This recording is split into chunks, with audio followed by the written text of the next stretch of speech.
Hi everyone, welcome back to 30 Days of Symphony. Well, we have been surveying the heights and depths of the music of Beethoven and Hector Berlioz, and now let's have some fun. Going next in alphabetical order, we of course arrive at Leonard Bernstein, composer, pianist, conductor, educator, and musical evangelist of genius. Reflecting on European musical history, there are just all these incredible figures who could just do everything.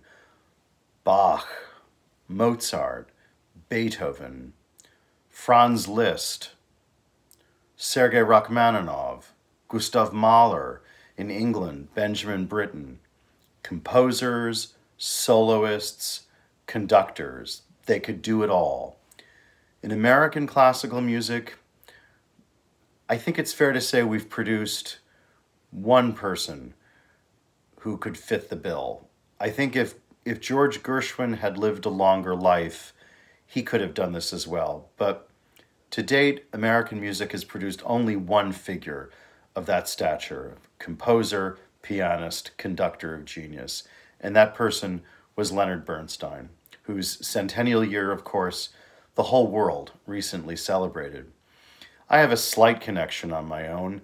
When I was a very young conducting student at Tanglewood in 1983, I actually got to know Bernstein a little. By then, Bernstein was in his later years, a bit tragicomic, one might say. An incredible genius who was truly this life force. From the moment he walked into the room, you felt his electric presence. But a man of many complications and many problems. And now in the centennial celebrations, we kind of all rediscovered those problems in full. But it's best to remember Bernstein just as the musical colossus that he was.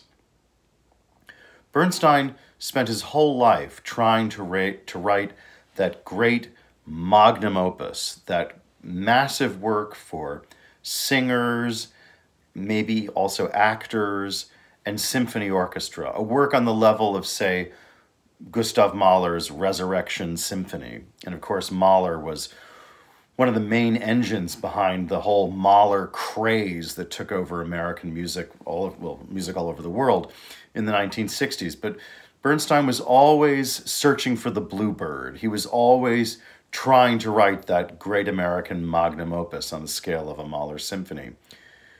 He went to his grave feeling that he never did it, but I think it's fair to say he did, in what is, along with Gershwin's Porgy and Bess, John Adams's Nixon in China, and if I named a fourth, it would be Jerome Kern's Showboat, of that great American popular opera.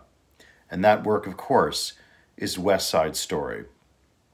It was almost a curse to Bernstein that it was kind of the last of his early successes as a composer-conductor of international stardom. By this point, it's funny, we always think of West Side Story as a musical of the 1960s, but it was premiered in 1957. It's very much a work of that 1950s beatnik era.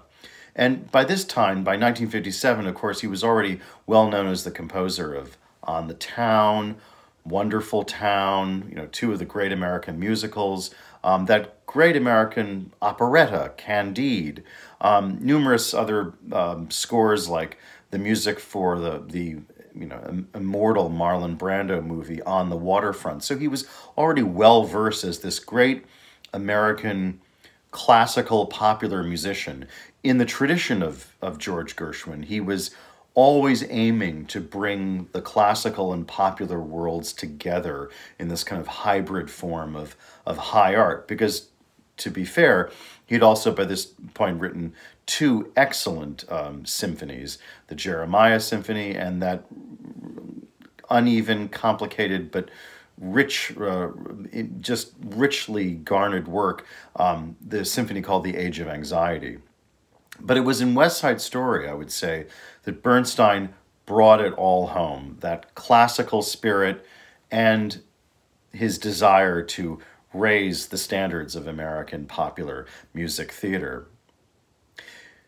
Therefore, we shouldn't see Bernstein's symphonic dances from West Side Story as kind of a, like an orchestral medley from a great American musical. You know those kind of pieces, like those very lovable Robert Russell Bennett symphonic medleys from the great musical shows of Rodgers and Hammerstein. They're wonderful to listen to, and they're a lot of fun to play, but the symphonic dances from Bernstein's West Side Story is altogether of another order.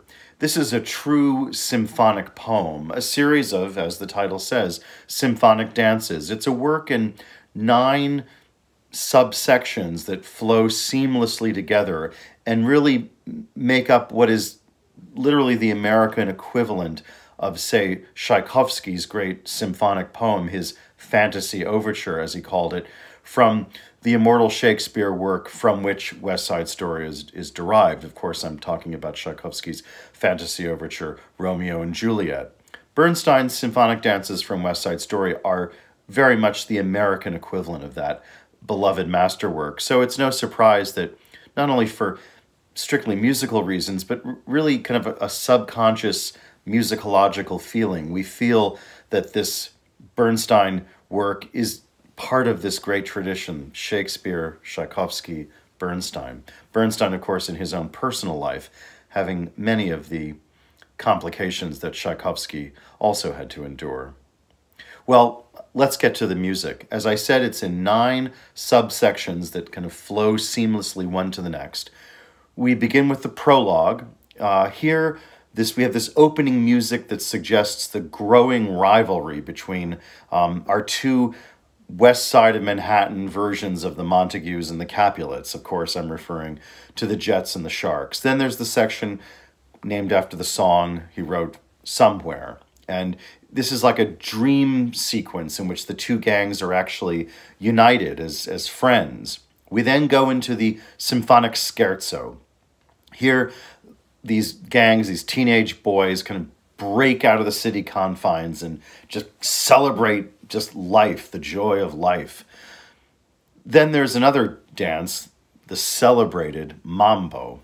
Now we're at the dance at the gym, and there's a sense of violence in this competitive dance between the Jets and the Sharks. Then the music becomes much more intimate, the cha-cha-cha scene, where Tony and Maria, so much like Romeo and Juliet at the Capulets' ball, spy each other from across the room and begin this seductive mating dance together. We then have their actual meeting scene where our Romeo and Juliet exchange words for the first time. Then the fugue, the symphonic fugue on the song Cool, and the hostility of the rival gangs explode in this kind of contrapuntal dance. Then, of course, the rumble, the violence of the rumble. This is the climax of the work in which the leaders of the Jets and the Sharks are both murdered.